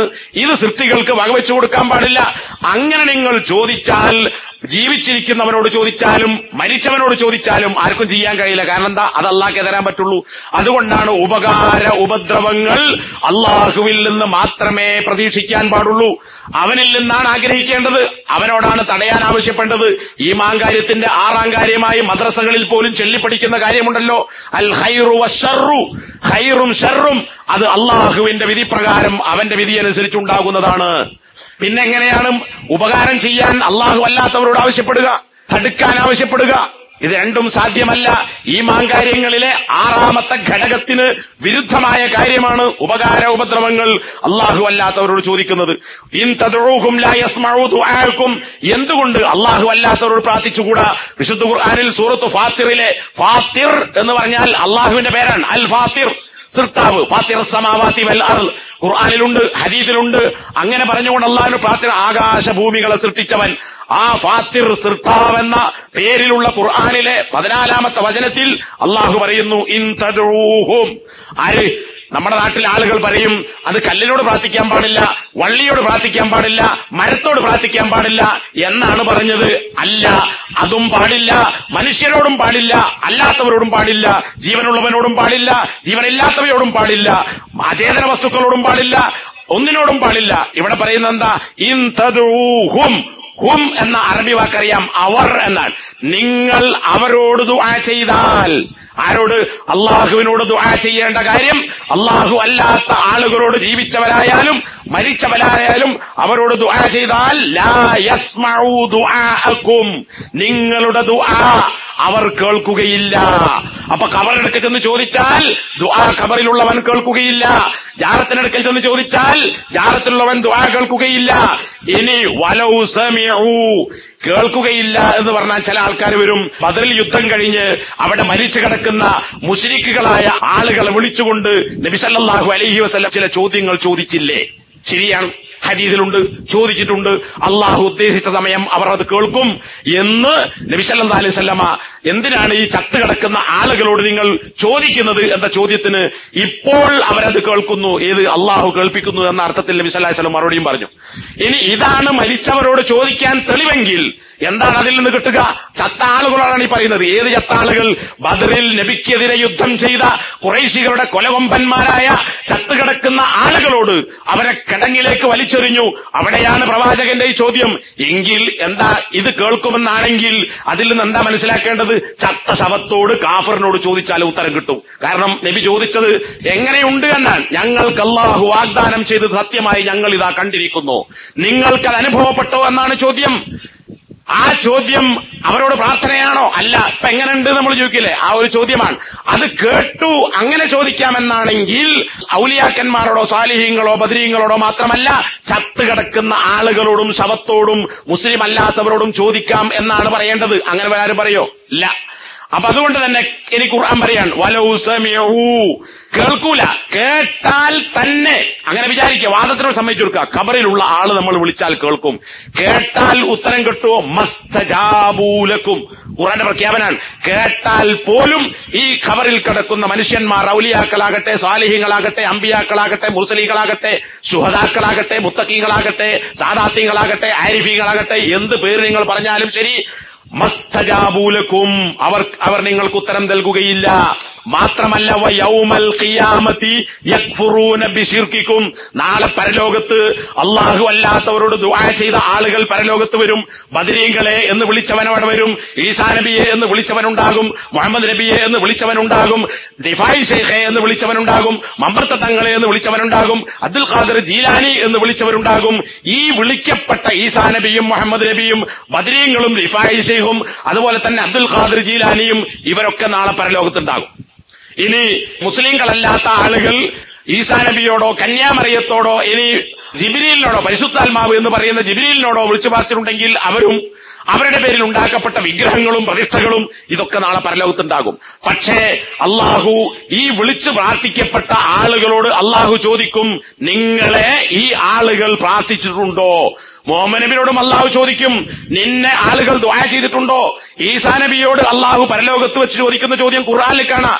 ഈസാ നബിയോട് അള്ളാഹു ചോദിക്കുന്നു, നീയാണോ നിന്നോട് പ്രാർത്ഥിക്കാൻ ഈ മനുഷ്യന്മാരോട് പറഞ്ഞത്? ഈസാ നബിന്റെ മറുപടി എന്താ? ഞാൻ അവരിൽ ഉണ്ടായിരുന്ന കാലമത്രയും അവർ എന്നോട് പ്രാർത്ഥിച്ചിട്ടില്ല. ഞാൻ അവരോട് കൽപ്പിക്കുകയോ അള്ളാഹുവേ, ഇനി ഞാൻ മരിച്ചതിന് ശേഷം അല്ലെങ്കിൽ എന്നെ നീ ആകാശത്തേക്ക് ഉയർത്തിയതിനു ശേഷം എന്താണ് സംഭവിച്ചതെന്ന് എനിക്കറിഞ്ഞുകൂടാ. ഈസാ നബി സ്വല്ലല്ലാഹു അലൈഹി വസല്ലമയെ ഈസാ നബിയോട് പ്രാർത്ഥിക്കുന്നു, ദൈവത്തിന്റെ 3 ഭാഗങ്ങളിൽ മൂന്നിലൊരു ഭാഗമാക്കി മാറ്റി എന്ന ത്രിയേകത്വം ഇത് ലോകത്ത് നടന്നിട്ടുണ്ട്. ഇത് ഈസാ നബി അറിഞ്ഞിട്ടുണ്ടോ? അറിഞ്ഞിട്ടില്ല. ബദരീങ്ങളോട് വിളിക്കുന്നത് ബദരീങ്ങൾ കേട്ടിട്ടുണ്ടോ? കേട്ടിട്ടില്ല. നബിയെ വിളിക്കുന്നത് നബി കേട്ടിട്ടുണ്ടോ? കേട്ടിട്ടില്ല. മൊയ്തീൻ അബ്ദുൽ ഖാദിർ ജീലാനി കേൾക്കുന്നുണ്ടോ? കേൾക്കുന്നില്ല. എല്ലാവരെയും കുറിച്ചാണ് ഖുർആൻ പറയുന്നത്. വയൗമൽ ഖിയാമ, ഖിയാമത്ത് നാളിൽ 2 കൂട്ടരും അവിടെ തർക്കിക്കും. നിങ്ങൾ പറഞ്ഞിട്ടാണ് ഞങ്ങൾ നിങ്ങളെ വിളിച്ചത്, നിങ്ങളോട് ദുആ ചെയ്തത്. ആ വിളിക്കപ്പെട്ട ആരോട് പ്രാർത്ഥിച്ചുവോ ആ ഔലിയാക്കളും സാലിഹീങ്ങളും അമ്പിയാക്കളും ഇനി അല്ലാത്തവരും എല്ലാവരും പറയും, യക്ഫുറൂന ബിശിർക്കിക്കും, ദുനിയാവിൽ അവരോട് ദുആ ചെയ്യുക എന്ന അല്ലാഹു അല്ലാത്തവരോട് നൽകിയ ദുആ എന്ന ശിർക്ക് ആ ആളുകൾ നിഷേധിക്കും. ആരാ നിഷേധിക്കുന്നത്? ഈസാ നബി നിഷേധിക്കും. എന്നെ ഒരുത്തനും വിളിച്ചിട്ടില്ല, ഒരു ക്രിസ്ത്യാനിയും വിളിച്ചിട്ടില്ല, അല്ലാത്തവനും വിളിച്ചിട്ടില്ല. വിളിച്ചില്ലേ? വിളിച്ചിട്ടുണ്ട്. എന്തുകൊണ്ടാണ് ഈസാ നബി നിഷേധിക്കുന്നത്? വിളിച്ചത് ഈസാ നബി അറിഞ്ഞിട്ടില്ല, പ്രാർത്ഥിച്ചത് ഈസാ നബി അറിഞ്ഞിട്ടില്ല. ബദരീങ്ങളെ വിളിച്ചാൽ ബദരീങ്ങൾ കേട്ടിട്ടില്ല. ബദരീങ്ങളോട് ചോദിക്കും, ബദരീങ്ങൾ പറയും, ഞങ്ങളെ ബദരീങ്ങളെ എന്നാരും ഞങ്ങൾ വിളിച്ചിട്ടില്ല. കാരണം എന്താ? ഓല് കേട്ടിട്ടില്ല. അപ്പൊ കേൾക്കുകയില്ല. കേട്ടാൽ പോലും അവർ ഉത്തരം ചെയ്യുകയില്ല. പരലോകത്ത് ഞങ്ങൾ കേട്ടിട്ടില്ല, ഞങ്ങളെ ആരും വിളിച്ചിട്ടില്ല എന്നാണ് ഈസാ നബി അടക്കമുള്ള പ്രവാചകന്മാരടക്കമുള്ള ആളുകൾ നിഷേധിക്കുന്നത്. എന്തുകൊണ്ട്? വേറൊരു ഉത്തരവും വേണ്ട, അവർ കേട്ടിട്ടില്ല. ഇത്രക്ക് പച്ചയായി വിശുദ്ധ ഖുർആൻ നമുക്ക് പഠിപ്പിച്ചെന്ന ഈ യാഥാർത്ഥ്യത്തെ മാറ്റിമറിച്ചുകൊണ്ട് എന്തു ചെയ്യുന്നു? മനുഷ്യന്മാർ അള്ളാഹുവിനോട് മാത്രം പ്രാർത്ഥിക്കുന്നതിന് പകരം അള്ളാഹു അല്ലാത്ത ആളുകളോട് പ്രാർത്ഥിക്കുന്നു. ഇനി ഇവരോട് സഹായം ചോദിച്ചാൽ അവർ നിങ്ങളെ സഹായിക്കുമോ? സൂറത്തുൽ അഹ്റാഫ് 197-ാമത്തെ വചനം. എന്തിനാണ് അള്ളാഹു അല്ലാത്ത ആളുകൾ ദുആ ചെയ്യുന്നത്? അള്ളാഹിനടുത്ത് കിട്ടും, പക്ഷെ അതിനേക്കാൾ വേഗത്തിൽ കിട്ടുന്നത്, അല്ലെങ്കിൽ എളുപ്പത്തിൽ കിട്ടുന്നത്, പെട്ടെന്ന് ഉത്തരം ചെയ്യുന്നത്, മാലപ്പാട്ടിൽ പറയുന്നത് വല്ലാ നീലെത്തിന്നും എന്നെ വിളിപ്പോർക്ക് വായുകൂടാതുത്തീരം ചെയ്യും ഞാൻ എന്നോവർ വിളിച്ചവന്റെ വായ പൂടുന്നതിന് മുമ്പ് അബ്ദുൽ ഖാദിർ ജീലാനി ഉത്തരം ചെയ്യും. അള്ളാഹു അങ്ങനെ പറഞ്ഞിട്ടില്ല, ഞങ്ങൾ തൊള്ള മൂടന് മുമ്പ് ഉത്തരം തരാം എന്ന് അള്ളാഹു ഒരിടത്തും പറഞ്ഞിട്ടില്ല. അള്ളാഹു 3 ഓഫറാണ് നൽകിയത്. ഒന്നുകിൽ ചോദിച്ച കാര്യം തരാം, അല്ലെങ്കിൽ നിങ്ങൾ ചോദിക്കാത്ത ഒരു ഉപദ്രവത്തെ നിങ്ങൾക്ക് തടുക്കാം. ഇനി രണ്ടായിരുന്നാലും രണ്ടും കിട്ടിയില്ലെങ്കിലും പരലോകത്ത് പ്രാർത്ഥിച്ചതിന് നിങ്ങൾക്ക് പ്രതിഫലമുണ്ടാകും. ഈ 3 ഓഫർ അല്ല തന്നത്. പ്രാർത്ഥിച്ചതിനൊക്കെ ഉത്തരം തരാൻ അല്ല പറഞ്ഞിട്ടില്ല. അങ്ങനെയാണ് ഇവിടെ വല്ല പ്രശ്നമുണ്ടോ? മുഹമ്മദ് നബിക്ക് പോലും, നബി സല്ലല്ലാഹു അലൈഹി വസല്ലം പോലും പ്രാർത്ഥിച്ച എല്ലാത്തിനും ഉത്തരം കിട്ടിയിട്ടില്ല. ഇവിടെ വിശദീകരിക്കാൻ സമയമല്ല, സ്വഹീഹായ ഹദീസുകളിൽ വന്നിട്ടുള്ള കാര്യമാണ്. അപ്പോ സഹായം കിട്ടാനാണ് ചോദിക്കുന്നത്. എന്നാ അള്ളാഹു പറയാൻ, വല്ലദീന തദഊന മിൻ ദൂനില്ലാഹ്, അള്ളാഹുവിന് പുറമെ നിങ്ങൾ ആരോട് ദുആ ചെയ്യുന്നുവോ ലാ യസ്തതീഊന നസ്റകും, നിങ്ങൾക്ക് ഒരു സഹായവും ചെയ്യാൻ അവർക്ക് സാധിക്കുകയില്ല. വലാ അൻഫുസഹും യൻസിറൂൻ, അവർക്ക് അവരെ തന്നെ സഹായിക്കാൻ സാധിക്കുകയില്ല. പിന്നല്ല നിങ്ങളെ സഹായിക്കുന്നത്. ഈസാ നബി അലൈഹി സ്വലാത്തു വസ്സലാമിന് മരിച്ചതിന് ശേഷമോ ആകാശത്തേക്ക് ഉയർന്നു പോയതിനു ശേഷമോ ഈസാ നബിക്ക് ലോകത്തുള്ള വിളിച്ചു തേടുന്ന ആളുകളെ സഹായിക്കാൻ സാധിക്കുമെങ്കിൽ എങ്ങനെയാണ് ക്രിസ്ത്യാനിക്ക് ഈസാ നബിയെ ജൂതന്മാർ കുരിശിലേറ്റി എന്ന് പറയാൻ പറ്റുക? ഈസാ നബിക്ക് ഈസാ നബിയുടെ തടിയെ രക്ഷപ്പെടുത്താൻ കഴിഞ്ഞിട്ടില്ല ക്രിസ്ത്യാനികൾ വിശ്വാസപ്രകാരം. നമ്മൾ വിശ്വസിക്കുന്നത് ഈസാ നബി രക്ഷപ്പെടുത്തിയെന്നല്ല, അള്ളാഹു രക്ഷപ്പെടുത്തി മേലോട്ട് കൊണ്ടുപോയി. അത് ഈസാ നബിയുടെ കഴിവല്ല, അള്ളാഹുവിന്റെ കഴിവാണ്. ക്രിസ്ത്യാനി വിശ്വസിക്കുന്നത് ഈസാ നബിയെ ജൂദാസുകൾ കൊന്നു എന്നാണ്, കുരിശിലേറ്റി. അപ്പോ ഈസാ നബിയുടെ തടിയെ രക്ഷപ്പെടുത്താൻ കഴിയില്ല. പിന്നെ എങ്ങനെ ഈസാ നബിക്ക് ക്രിസ്ത്യാനികളെ രക്ഷപ്പെടുത്താൻ പറ്റും? ഈസാ നബിയെ കുറിച്ച് ഇവിടെ ക്രിസ്ത്യാനികൾ പാടുന്ന പല പാട്ടുകളും അറബിയിൽ പറയുന്നത് ഫാദിൽ വറ എന്നാണ്. അതിന്റെ അറബി നോക്കിയാൽ കാണാം. ക്രിസ്ത്യാനികളുടെ കവിതകൾ, ക്രിസ്ത്യാനികൾ രചിച്ച അറബി കവിതയിൽ ഫാദിൽ വറ എന്ന് പറഞ്ഞാൽ സൃഷ്ടികളുടെ വിമോചകൻ എന്നാണ്. മനുഷ്യവർഗത്തിന്റെ വിമോചകനായി കുരിശിലേറിയവനാണ് യേശുക്രിസ്തു എന്ന് വിശ്വസിക്കുന്നു. ജൂതന്മാർ കൊന്നപ്പോൾ രക്ഷപ്പെടുത്താൻ ഈസാ നബിക്ക് സാധിച്ചില്ല. ബദറിൽ മരിച്ച ആളുകൾക്ക് വാളിൽ നിന്ന് രക്ഷപ്പെടാൻ കഴിഞ്ഞില്ല. സ്വന്തം ജീവനെ വാളിൽ നിന്ന് രക്ഷപ്പെടുത്താൻ കഴിയാത്ത ബദരീങ്ങളോടാണോ സഹായം തേടുന്നത്? അതാണ് അള്ളാഹു പറയുന്നത്, അവർക്ക് അവരെ തന്നെ സഹായിക്കാൻ സാധ്യമല്ല. സ്വന്തത്തെ സഹായിക്കാൻ കഴിയാത്ത ആളുകൾക്ക് പിന്നെ എങ്ങനെയാണ് നിങ്ങളെ സഹായിക്കാൻ സാധിക്കുക? ഒരു ഉപദ്രവത്തെയും നീക്കാൻ അവർക്ക് സാധിക്കുകയില്ല. ഒരു ഉപകാരത്തെയും നിങ്ങൾക്ക് വലിച്ചു കൊണ്ടുവരാനും സാധിക്കുകയില്ല. ഒരു ഉപദ്രവത്തെയും നീക്കി അതിൽ നിങ്ങൾക്ക് രക്ഷപ്പെടുത്താനോ നീക്കണ്ട, ഒന്ന് മാറ്റിത്തരാനോ, അതാണ് തഹ്വീൽ. ഒരു തഹ്വീൽ ഒന്ന് മാറ്റിത്തരാനോ പോലും അവർക്ക് സാധ്യമല്ല. ഇങ്ങനെയൊക്കെ പച്ചയായി ഒരുപാട് ആയത്തുകളിൽ അല്ലാഹു സുബ്ഹാനഹു വ തആല ഈ കാര്യം സൂചിപ്പിച്ചിട്ടുണ്ട്. ഒരൊറ്റ ആയത്ത് കൂടി അതുമായി ബന്ധപ്പെട്ട് സൂറത്തുൽ ഹജ്ജിലെ 73-ാമത്തെ വചനത്തിൽ അല്ലാഹു ഒരു ഉദാഹരണം പറയുന്നുണ്ട്. ഖുർആനിൽ ഒരുപാട് ഉപമകളുണ്ട്. യാ അയ്യുഹന്നാസ്, ഓ മനുഷ്യരെ, ളുരിബ മസലുൻ, ഒരു ഉദാഹരണം ഇതാ ഉദാഹരിക്കപ്പെട്ടിരിക്കുന്നു. ആരാ ഉദാഹരിക്കുന്നത്? അള്ളാഹു നമുക്കൊരു ഉദാഹരണം പറഞ്ഞു തരാൻ. ആരെക്കുറിച്ച്? അള്ളാഹു അല്ലാത്തവരോട് ദുആ ചെയ്യുന്നവരും ദുആ ചെയ്യപ്പെടുന്ന ആളുകളുടെയും ഉദാഹരണം എന്താണ്? ഫസ്തമിഊ ലഹ്, അതുകൊണ്ട് മനുഷ്യരെ, മുസ്ലിങ്ങളോടല്ല, മനുഷ്യരെ, ഞാൻ പറയുന്ന ഈ ഉദാഹരണം, അള്ളാഹു പറയുന്ന ഉദാഹരണം നിങ്ങൾ ശ്രദ്ധിച്ചു കേൾക്കണം. എന്താണത്? ഇന്നല്ലദീന തദഊന മിൻ ദൂനില്ലാഹ്, അള്ളാഹുവിന് പുറമെ നിങ്ങൾ ആരോട് ദുആ ചെയ്യുന്നുവോ, ഇവിടെ കല്ലും മരവുമല്ല ഉദ്ദേശിച്ചത്. അങ്ങനെ ആരെങ്കിലും ഇനി അടുത്ത വെള്ളിയാഴ്ച പള്ളിയിൽ വെച്ച് ജുമാ നടത്തി മയക്ക് മുമ്പോ ശേഷമോ ഉള്ള തറപ്രസംഗത്തിലോ അത് ബിംബങ്ങളെക്കുറിച്ചാണ്, വിഗ്രഹങ്ങളെക്കുറിച്ചാണ്, കാഫിരീകളെക്കുറിച്ചാണ് എന്ന് പറഞ്ഞാൽ അല്ല.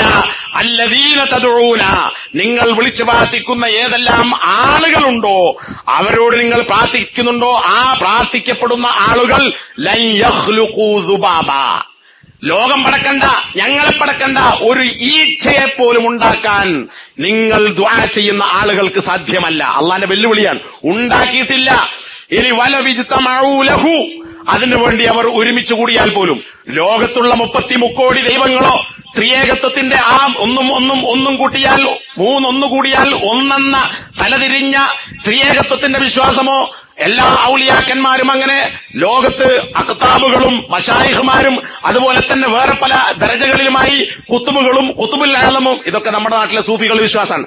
അങ്ങനെ ഈ ഭൂലോകം നിയന്ത്രിക്കാൻ, ലോകത്തിന്റെ 4 ഭൂഖണ്ഡങ്ങൾക്കായി നിയന്ത്രിക്കാൻ ക്രിസ്ത്യാനികൾ 4 അവരുടെ പിതാക്കന്മാരെ വെച്ചതുപോലെ അഷ്ടദിക്കുകളെയും രക്ഷപ്പെടുത്താനായി ലോകത്തിന്റെ 4 ഭാഗങ്ങളിൽ നിരന്തരം യോഗം ചേർന്നുകൊണ്ടിരിക്കുന്ന, ലോകത്തെ നിയന്ത്രിക്കുന്ന ആളുകളുണ്ട് എന്ന് നമ്മുടെ നാട്ടിലെ സൂഫികളും അതുപോലെ തന്നെ അള്ളാഹു അല്ലാത്തവരോട് ദുആ ചെയ്യുന്നവരുമായ നമ്മുടെ നാട്ടിലെ ഭൂരിപക്ഷ മുസ്ലിങ്ങൾ വിശ്വസിക്കുന്നു. അങ്ങനെ വിശ്വസിച്ചാൽ ഇവരെല്ലാവരും കൂടി ഒരുമിച്ച് കൂടിയാൽ പോലും ഒരു ഈച്ചയെ ഉണ്ടാക്കാൻ സാധിക്കുകയില്ല. നോക്കൂ അള്ളാന്റെ വെല്ലുവിളി. എന്നിട്ട് അള്ളാഹ് പറയാൻ, അങ്ങനെ അവർക്കുണ്ടാക്കാൻ സാധിക്കുകയില്ല.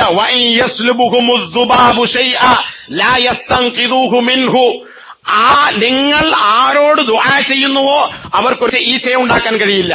അവരിൽ നിന്ന് വല്ലതും തട്ടിക്കൊണ്ടുപോയാൽ ആ തട്ടിക്കൊണ്ടുപോയതിനെ തിരിച്ചു പിടിക്കാൻ ഈ ആളുകൾക്ക് സാധിക്കുകയില്ല. ആര് കൊണ്ടുപോയത്? ഈച്ച കൊണ്ടുപോയത്. ഈച്ചയെ ഉണ്ടാക്കാൻ കഴിയില്ല. ഈച്ച നിങ്ങളിൽ നിന്ന് വല്ലതും തട്ടിപ്പറിച്ചു കൊണ്ടുപോയാൽ അത് തിരിച്ചു പിടിക്കാൻ നിങ്ങൾ ദുആ ചെയ്യുന്ന ആളുകൾക്ക് സാധ്യമല്ല. ഇപ്പൊ ജാറത്തിൽ തിരി കത്തിക്കുന്നു, എണ്ണ ഒഴിക്കുന്നു, ചന്ദനത്തിരി പുകയിക്കുന്നു, മെർക്കുറി ബൾബിനും LED ബൾബിനും താഴെ വിളക്ക് കത്തിക്കുന്നുണ്ട്. എന്തിനാണത്? വെളിച്ചം കിട്ടാനാണോ? അല്ല. അവിടെ തിരി കത്തിക്കുന്നു, പൊടി കത്തിക്കുന്നു, പുഷ്പാർച്ചന നടത്തുന്നു, അതുപോലെ തന്നെ പലതും അവിടെ സമർപ്പിക്കുന്നു. അമ്പലങ്ങളിലുണ്ട്, ചർച്ചുകളിലുണ്ട്, ഒക്കണ്ട ഏർപ്പാട്. ഈ ആരാധിക്കപ്പെടുന്ന വിഗ്രഹങ്ങൾക്കടുത്ത് നിന്ന് വല്ലതും ഒരു ഈച്ച തോണ്ടിക്കൊണ്ടുപോയാൽ, വിഗ്രഹത്തിന്റെ മേലെ ഒഴിക്കുന്ന നെയ്യിൽ നിന്ന് വല്ലതും ഈച്ച തിന്നാൽ തിരിച്ചു പിടിക്കാൻ വിഗ്രഹത്തിന് സാധിക്കുമോ? ജാറത്തിൽ കിടക്കുന്ന ഔലിയപ്പാപ്പന്റെ മുകളിലുള്ള നേർച്ച വസ്തുവിൽ നിന്ന് വല്ലതും ഈച്ച കൊണ്ടുപോയാൽ തിരിച്ചു പിടിക്കാൻ സാധിക്കുമോ? ഇല്ലെന്ന് അല്ലാഹുവാ പറയുന്നത്. എത്ര ജാറങ്ങൾ കുത്തിപ്പൊളിച്ചിട്ടുണ്ട്, എത്ര നേർച്ചപ്പെട്ടികൾ കള്ളം കൊണ്ടുപോയിട്ടുണ്ട്. തിരിച്ചു പിടിക്കാനോ ഇന്നവനാണ് കൊണ്ടുപോയത് എന്ന് പറയാനോ ഈ ആളുകൾക്ക് സാധിക്കുമോ? തന്റെ വീട്ടിൽ കള്ളം കയറിയത് എവിടെ പോയി എന്ന് പറയാനും തിരിച്ചു പിടിക്കാനുമാണ് ജാറത്തിൽ ആളുകൾ നേർച്ചയാക്കി ആ ജാറത്തിൽ കിടക്കുന്ന ആളോട് ചോദിക്കുന്നത്. ജാരം കെട്ടാൽ ആരോട് ചോദിക്കും? ജാരം കെട്ടാൽ ജാറത്തിൽ നേർച്ച കുറ്റി കെട്ടവൻ ആരോട് ചോദിക്കുന്നത്? അതിന് പിന്നെ കേസ് കൊടുക്കണം സ്റ്റേഷനിൽ, അല്ലേ? നമ്മളെ നാട്ടിൽ നമുക്കറിയാം, ഇന്ദ്രയിലെ സായിബാബക്ക് ആക്രമണം ഉണ്ടായി, ഭീഷണിയുണ്ടായി. അദ്ദേഹത്തിന്റെ അടുക്കലേക്കാണ് ആളുകൾ തേടിപ്പോകുന്നത്, അഭയം തേടിപ്പോകുന്നത്. പക്ഷേ തനിക്കെതിരെ കൊലവിളിയുണ്ടായപ്പോൾ സായിബാബ കേസ് കൊടുത്തത് പോലീസ് സ്റ്റേഷനില്ല. തന്റെ തടിയേക്കാക്കാൻ സായിബാബക്ക് സാധിച്ചിട്ടില്ല. ഉണ്ടെങ്കിൽ പിന്നെ തൂക്കും കൊണ്ടും ആവശ്യമുണ്ടോ? പോലീസ് എന്തിനാ? ജാറത്തിനെന്തിനാണ് കാവൽ? അമ്പലത്തിനെന്തിനാണ് കാവൽ? നേർച്ചപ്പെട്ടിക്ക് എന്തിനാണ് പൂട്ട്? ഒന്നും വേണ്ട, ഒരു കൊട്ട വെച്ചുകൊടുത്താൽ മതി, അതിൽ കിട്ടോളിയും. നേർച്ചപ്പെട്ടിയിൽ നിന്ന് ഔലിയപ്പാപ്പ അപ്പുറത്ത് കിടക്കുമ്പോൾ ഇപ്പുറത്ത് തൊപ്പിവെച്ച മുസ്ലിയാക്കളായ ആളുകൾ അതിൽ നിന്ന് ഇറുക്കിപ്പിടിക്കുന്ന വീഡിയോ ഉള്ളാൾ തങ്ങളുടെ ജാറത്തിൽ നിന്ന് വന്നിട്ടുണ്ട്. അള്ളാഹു പറഞ്ഞ ഉദാഹരണം ഒരു ഈച്ചയെ പോലും സൃഷ്ടിക്കാൻ സാധ്യമല്ല. ഈച്ച എന്ന് പറഞ്ഞ ചെറിയ സാധനമാണല്ലോ. ഈച്ച കൊണ്ടുപോയത് തിരിച്ചു പിടിക്കാൻ സാധിക്കുകയില്ല. എന്നിട്ട് അള്ളാഹ് പറയാൻ, ലഉഫത്ത് ത്വാലിബു വൽ മത്ലൂബ്. എത്ര നല്ല ഉദാഹരണമാണ്. ലഉഫത്ത് ത്വാലിബു വൽ മത്ലൂബ്. അള്ളാഹു അല്ലാത്ത ആളുകളോട് കാര്യം തേടുന്നവർ, ഉപകാരം ചോദിക്കുന്നവരും ഉപദ്രം തടുക്കുന്നവരും ആരോട് ചോദിക്കുന്നുവോ ഈ 2 കൂട്ടരും എത്ര ദുർബലർ. ഇതുപോലെ ദുർബലൻ വേറെ ആരുണ്ടോ? ചോദിക്കുന്നവൻ ദുർബലൻ, ആരോട് ചോദിക്കുന്നുവോ ദുആ ചെയ്യുന്നുവോ ഇവരും ദുർബലരത്രേ. അപ്പൊ എത്ര വലിയൊരു വിഡ്ഢിത്തം വേറെയുണ്ടോ എന്നാണ് ആയത്തോർത്ത് വെച്ചോ. സൂറത്തു ഹജ്ജിലെ 73-ാമത്തെ ആയത്ത്. ഇതിനേക്കാൾ വലിയൊരു ഉദാഹരണം വേറെ വേണ്ട. ഒരൊറ്റ കാര്യം കൂടി, സൂചനകൾ മാത്രം. ഏത് മതക്കാരനാണെങ്കിലും പ്രാർത്ഥിക്കുന്നത് എന്തിനാണ്? ഈ പറഞ്ഞ 2 കാര്യങ്ങൾക്കാ. ഉപകാരം കിട്ടാൻ, ഉപദ്രവങ്ങൾ നീങ്ങിപ്പോകാൻ. ഇത് രണ്ടാണുള്ള മനുഷ്യന്റെ ആവശ്യം. നമുക്ക് ചില കാര്യങ്ങൾ കിട്ടാനുണ്ട്, വന്ന ചില കാര്യങ്ങൾ പോകാനുണ്ട്, അല്ലെങ്കിൽ വരാൻ പോകുന്ന ചില കാര്യങ്ങളെ തടുക്കേണ്ടതുണ്ട്. ഇതിനാണ് പ്രാർത്ഥന. ആര് ഏത് മതക്കാരൻ എന്തിനോട് പ്രാർത്ഥിച്ചാലും അത് അള്ളാഹിനോട് ചോദിക്കാൻ പാടുള്ളൂ എന്ന് നമ്മൾ മനസ്സിലാക്കി. ഇനി ഈ ആവശ്യങ്ങൾ നിറവേറാൻ വേണ്ടി പ്രവാചകന്മാർ നടത്തിയ പ്രാർത്ഥനയുണ്ട്. അതാരോടാ? അള്ളാഹു അല്ലാത്ത ഏതെങ്കിലും ഒരു ഔലിയപ്പാപ്പനോടോ ജീവിച്ചിരിക്കുന്നവനാകട്ടെ മരിച്ചവനാകട്ടെ ആരോടെങ്കിലും ഒരു ദുആയെങ്കിലും നടത്തിയതായി വിശുദ്ധ ഖുർആനിൽ നമുക്ക് കാണിക്കാൻ സാധിക്കുകയില്ല. ഞാൻ വിശദീകരിക്കുന്നില്ല. ആയത്തിന്റെ നമ്പർ പറയാം, പ്രവാചകന്റെ പേരും പറയാം. ആദം നബി അലൈഹി സ്വലാത്തു വസ്സലാം, സൂറത്തുൽ അഅറാഫ് 23-ാമത്തെ ആയത്ത്. ആദം നബിക്ക് പറ്റിയ അബദ്ധം എന്താ? ഒരു മരത്തിൽ നിന്ന് തിന്നാൻ പാടില്ല എന്ന് പറഞ്ഞു ആദമിനോടും ഹവ്വായിനോടും. ആ മരത്തിൽ നിന്ന് പറിച്ചു തിന്നു, തെറ്റ് ചെയ്തു. തെറ്റ് ചെയ്തപ്പോ ആദം നബി ആരോടാ പ്രാർത്ഥിച്ചത്? റബ്ബേ, ഞങ്ങളുടെ റബ്ബേ, ഞങ്ങളോട് അക്രമം പ്രവർത്തിച്ചിരിക്കുന്നു. നീ ഞങ്ങൾക്ക് പുറത്തു തന്നില്ലെങ്കിൽ, ഞങ്ങളോട് കരുണ കാണിച്ചില്ലെങ്കിൽ ഞങ്ങൾ നഷ്ടകാരികളിൽ പെട്ടുപോകും. ആദം നബി ആരോടാ പ്രാർത്ഥിച്ചത്? അള്ളാഹുവിനോട് പ്രാർത്ഥിച്ചു. നമ്മൾ പാപം പൊറുക്കാൻ ആരോട് പ്രാർത്ഥിക്കുന്നു? നബിയോട് ചോദിക്കുന്നു, വേറെ പലരോടും ചോദിക്കുന്നു. നൂഹ് നബി അലൈഹി സ്വലാത്തു വസ്സലാം, അദ്ദേഹത്തിന്റെ മകൻ കേട്ടില്ല, കപ്പലുണ്ടായി, വെള്ളം പൊങ്ങി, തുരുതുരാ മഴ പെയ്തു, ആകാശത്തിൽ നിന്നും ഭൂമിയിൽ നിന്നും 2 ഭാഗത്തും ഒരുപോലെ വെള്ളം. മലകൾക്ക് മീതെ എത്താൻ മാത്രം തിരവേർന്നു, വെള്ളം പൊങ്ങി.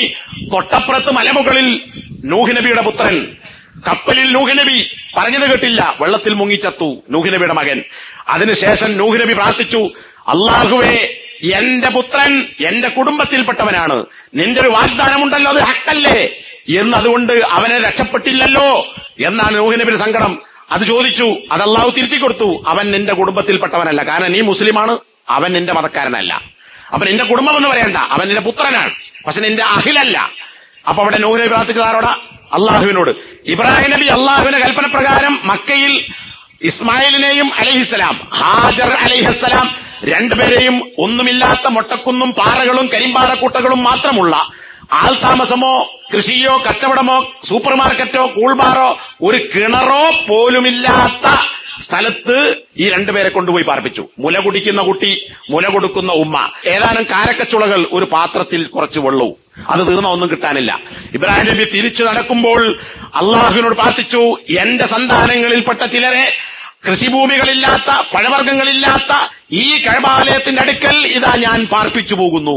ഇബ്രാഹിം നബിന്റെ മുമ്പേ ഒരുപാട് നബിമാർ മരിച്ചുപോയിട്ടുണ്ട്, പാപ്പാപ്പമാർ മരിച്ചുപോയിട്ടുണ്ട്. പാരമ്പര്യവാദം പറഞ്ഞില്ല, സ്വാലിഹീങ്ങളെ വിളിച്ചു തേടിയില്ല. മറിച്ച് അല്ലാഹുവേ, ഞാൻ ഇതാ ഇവിടെ പാർപ്പിച്ചു പോകുന്നു, നീ അവർക്ക് ഭക്ഷണം കൊടുക്കണം എന്നാണ് ഇബ്രാഹിം നബി പ്രാർത്ഥിച്ചത്. ആരോടാ പ്രാർത്ഥിച്ചത്? അള്ളാഹുവിനോട്. നമ്മൾ ആരോടാ റിസ്ക് ചോദിക്കുന്നത്? അള്ളാഹു അല്ലാത്തവരോട്. സക്കരിയ നബി അലൈഹി സ്വലാത്തു വസ്സലാമിന് സന്താനമുണ്ടായില്ല. നമുക്ക് സന്താനമില്ലെങ്കിൽ ജാരത്തിലേക്ക് നേർച്ച. തമിഴ്നാട്ടിൽ, കർണാടകയിലാണെന്ന് തോന്നുന്നു, എന്താണ് സാറാമ സൂറാമ, ഏർവാടി നാഗൂരോ, അവിടെ രണ്ട് തൊട്ടിലുണ്ട്, ഒന്ന് സാറാമ മറ്റത് സൂറാമ. ഒന്ന് മുസ്ലിങ്ങൾക്ക്, മറ്റേ അതിൽ ആടിയാൽ കുട്ടികളുണ്ടാകുന്നാണ്. ആ തൊട്ടിലിൽ ആടിയാൽ കുട്ടികളുണ്ടാകും. സക്കരിയ നബി ആരോടാ പ്രാർത്ഥിച്ചത്? സൂറത്ത് മറിയമിലെ, അംബിയയിലെ 89-ാമത്തെ വചനം സൂറത്ത് മറിയമിലും കാണാം. അള്ളാഹുവിനോട് പ്രാർത്ഥിച്ചു, അല്ലാഹുവേ ലാ തദർനി ഫർദാ, എന്നെ നീ ഒറ്റയ്ക്ക് വിടല്ലേ, എനിക്കൊരു പാരമ്പര്യം ഇവിടെ നിലനിൽക്കണം. എന്തിനാ? എന്റെ സ്വത്ത് നോക്കാനല്ല, മറിച്ച് ഞാൻ പഠിപ്പിച്ച ആശയം പഠിപ്പിക്കാൻ, ഖൈറുൽ വാരിസീൻ, എന്റെ ഈ ആദർശത്തെ അനന്തരമെടുക്കുന്നവർ ഉണ്ടാകാൻ എന്നെ നീ ഒറ്റയ്ക്ക് വിടരുത്, എനിക്കൊരു പിൻഗാമിയെ തരണം. മക്കളെ ചോദിച്ചത് ആരോട്? സാറാമ സൂറാമ തൊട്ടില്ലാടിയില്ല, നേർച്ചയാക്കിയില്ല, വഴിപാട് നടത്തിയില്ല. അള്ളാഹു അല്ലാത്തവർക്ക് അള്ളാഹുവിനോട് ചോദിച്ചു. കാരണം കുട്ടികളെ തരുന്നവൻ അള്ളാഹുവാൻ. മൂസാ നബി അലൈഹി സ്വലാത്തു വസ്സലാം നാടുവിട്ട് മദീനയിലെത്തി. അവിടെ ഒന്നുമില്ലാതെ ദുഃഖിതനായി ഒരു കുളക്കരയിലിരുന്നു. വെള്ളം കിട്ടണം, ഭക്ഷണം കിട്ടണം, തണല് കിട്ടണം. അവിടെ ആടുകൾക്ക് വെള്ളം കൊടുക്കുന്നു. അവിടെ അദ്ദേഹം മാറി നിൽക്കാൻ. അവിടെ രണ്ട് പെണ്ണുങ്ങൾക്കും അവരുടെ ആടുകൾക്കും അദ്ദേഹം വെള്ളം കൊടുത്തു. എന്നിട്ട് ഒരു മരച്ചുവടിലേക്ക് അദ്ദേഹം പോയിരുന്നു. എന്നിട്ട് മൂസാനെ പ്രാർത്ഥിക്കുന്ന പ്രാർത്ഥനയുണ്ട്, റബ്ബി ഇന്നി ലിമാ അൻസൽത ഇലയ്യ മിൻ ഖൈരിൻ ഫഖീർ. അല്ലാഹുവേ, റബ്ബേ, എനിക്ക് നീ ഇറക്കി തന്ന ഏതൊരു ഖൈറുണ്ടോ അതിലേക്ക് ഞാനിതാ ആവശ്യക്കാരനാകുന്നു. എനിക്കിവിടെ വേറെ ആരുമില്ല, നീയാകുന്നു. നീ തരുന്ന റഹ്മത്തിന് ഞാൻ ആവശ്യക്കാരനാണ്. അള്ളാഹുവെ തരണേ. നോക്കണം, മൂസാ നബി ഒന്നുമില്ലാത്ത അവസ്ഥയിൽ പ്രാർത്ഥിച്ചത് അള്ളാഹുവിനോടാണ്. അയ്യൂബ് നബി അലൈഹി സ്വലാത്തു വസ്സലാം രോഗം ബാധിച്ച് മക്കൾ മരിച്ചു, കുടുംബം മരിച്ചു, അതുപോലെ തന്നെ സമ്പത്ത് നശിച്ചു, രോഗം കൊണ്ട് വികൃതമായി ചീഞ്ഞ് പഴുത്തു, ആളുകൾ അടുക്കാത്ത അവസ്ഥയിൽ അയ്യൂബ് നബിക്ക് രോഗം ബാധിച്ചു. ഖുർആൻ പറഞ്ഞ കഥയാണ്, ഹദീസുകളിലുള്ളതാണ്, ഞാനത് വിശദീകരിക്കുന്നില്ല. ഈ രോഗഘട്ടത്തിൽ രോഗം മാറാൻ തനിക്ക് മുമ്പ് വിരിച്ചുപോയ ഔലിയാക്കളുണ്ട്, പ്രവാചകന്മാരുണ്ട്, സ്വാലിഹീങ്ങളുണ്ട്, ശുഹദാക്കളുണ്ട്. അവരെ ആരെയും കയാളന്മാരാക്കിയോ ഹക്ക് ജാഹ് ബറക്കത്തുകൊണ്ടോ അവരോട് നേരിട്ടോ ചോദിച്ചില്ല. മറിച്ച് അയ്യൂബ് നബി അലൈഹി സ്വലാത്തു വസ്സലാം പ്രാർത്ഥിച്ചത്, അന്നീ മസ്സനിയൽ ളുർറു വഅൻത അർഹമുർ റഹീമീൻ, എനിക്കെമ്പാടും ഉപദ്രവമേറ്റിട്ടുണ്ട്, നീ കരുണ ചെയ്യുന്നവരിൽ ഏറ്റവും വലിയ കരുണാവാരിധിയാകുന്നു. സൂറത്ത് അംബിയയിലെ 83-ാമത്തെ വചനം. യൂസുഫ് നബിയുടെ കഥ നമുക്കറിയാം. ആ യൂസുഫ് നബി ഈജിപ്തിലെ ഭരണാധികാരിയായി.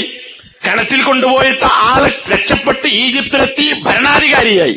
ആ യൂസുഫ് നബി നേരത്തെ പറഞ്ഞ ഫാത്തിറസ് സമാവാതി വൽ അർദ്, ആകാശഭൂമികളെ സൃഷ്ടിച്ചവനായവനെ, വലിയ്യി അൻത വലിയ്യി ഫിദ് ദുനിയ വൽ ആഖിറ, എന്റെ വലിയ്യ് മടവൂരല്ല, എന്റെ വലിയ്യ് മുഹമ്മദ് നബിയല്ല, എന്റെ വലിയ്യ് ദുനിയാവിലും ആഖിറത്തിലും നീയാകുന്നു. അതുകൊണ്ട് എന്നെ നീ മുസ്ലിമായി മരിപ്പിക്കണമേ, സാലിഹീങ്ങളോട് ചേർക്കണമേ. ആരുടെ പ്രാർത്ഥന? അള്ളാഹുവിനോടാണ്. ഒറ്റൊന്നുകൂടി ഈസാ നബിയെ അന്നാട്ടിലെ ജനങ്ങൾ വെല്ലുവിളിച്ചു, നിന്നിൽ ഞങ്ങൾ വിശ്വസിക്കണമെങ്കിൽ ആകാശത്ത് നിന്ന് ഒരു ഭക്ഷണ തളിക ഇറക്കിത്തരണം. ഈസാ നബിയോ ഞാൻ തരാം എന്ന് പറഞ്ഞോ? ഇല്ല. ഈസാ നബി അള്ളാഹിനോട് പ്രാർത്ഥിച്ചു. സൂറത്തുൽ മായിദ, ആ സൂറത്തിന്റെ പേരാണ് മായിദ എന്നാണ്, ഭക്ഷണ തളിക എന്നതിന്റെ പേര്. 114-ാമത്തെ വചനം. അള്ളാഹുവേ, ഞങ്ങൾക്കുമേൽ ആകാശത്ത് നിന്ന് നീ ഒരു മാഇദ ഭക്ഷണത്തളിക ഇറക്കിത്തരണമേ. അത് ഞങ്ങൾക്കൊരാഘോഷമായും ഞങ്ങളിലെ ആദ്യത്തവർക്കും അവസാനത്തവർക്കും നിന്നിൽ നിന്നുള്ള ദൃഷ്ടാന്തമായും നീ ഇറക്കിത്തരണം. ഞങ്ങൾക്ക് നീ വിഭവങ്ങൾ നൽകണം. വാന്ത ഖൈറുർ റാസിഖീൻ, വിഭവം നൽകുന്നവരിൽ ഉത്തമൻ നീയാകുന്നു. അപ്പൊ നോക്കൂ, ഇങ്ങനെ അമ്പിയാക്കളുടെ എല്ലാം പ്രാർത്ഥനകൾ, അള്ളാഹുവിനോടല്ലാത്ത ഒരു പ്രാർത്ഥനയും ഖുർആനിലോ ഹദീസിലോ കാണിക്കാൻ സാധ്യമല്ല. അതുകൊണ്ട് ഈ കാര്യങ്ങൾ നാം മനസ്സിലാക്കുക. അള്ളാഹുവിനോട് പ്രാർത്ഥിച്ചവരൊക്കെ മുസ്ലിമാവുകയില്ല. അള്ളാഹുവിനോട് മാത്രം പ്രാർത്ഥിച്ചവനെ, ദുആ ചെയ്തവനെ മുസ്ലിമാവുകയുള്ളൂ. ഇതാണ് മുസ്ലിങ്ങളും മുസ്ലിങ്ങളല്ലാത്തവരും തമ്മിലുള്ള വ്യത്യാസം. ഇതാണ് പറഞ്ഞതിന്റെ ചുരുക്കം. അള്ളാഹു സുബ്ഹാനഹു വ തആല അവനോട് മാത്രം പ്രാർത്ഥിക്കുകയും അവനിൽ ഭരമേൽപ്പിക്കുകയും അവനെ നേർച്ചയാക്കുകയും എല്ലാ ദ്വാകളും അവന് സമർപ്പിക്കുകയും ചെയ്യുന്ന യഥാർത്ഥ വിശ്വാസികളിലായി നാളെ പരലോകത്ത് ഈ അമ്പിയാക്കളുടെയും മുസ്ലിങ്ങളുടെയും ശുഹദാക്കളുടെയും സാലിഹ്യങ്ങളുടെയും മുത്തഖീകളുടെയും പുണ്യവാളന്മാരുടെയും കൂടെ സ്വർഗത്തിൽ പ്രവേശിക്കാൻ അല്ലാഹു സുബ്ഹാനഹു വ തആല നമുക്കൊക്കെ തൗഫീക്ക് നൽകി അനുഗ്രഹിക്കുമാറാകട്ടെ. ഇത് കേൾക്കുമ്പോൾ ചിലർക്ക് പ്രയാസമുണ്ടാകും, ഉൾക്കൊള്ളാൻ വിഷമമുണ്ടാകും, മനസ്സിന് ചില സങ്കുചിത്വമുണ്ടാകും. പക്ഷെ ഇത് അള്ളാഹുവിന്റെ ദീനാണ് എന്നതുകൊണ്ട് അത് പഠിക്കാൻ തയ്യാറാവുക, മനസ്സിലാക്കാൻ തയ്യാറാവുക. ദുനിയാവും പരലോകവും നഷ്ടപ്പെടുന്ന, ഒരിക്കലും പൊറുക്കപ്പെടാത്ത അല്ലാഹു അല്ലാത്തവരുടെ ദുആ എന്ന ഒരു കാര്യം ചെയ്യാതിരിക്കാൻ പഠിക്കുക, മനസ്സിലാക്കുക.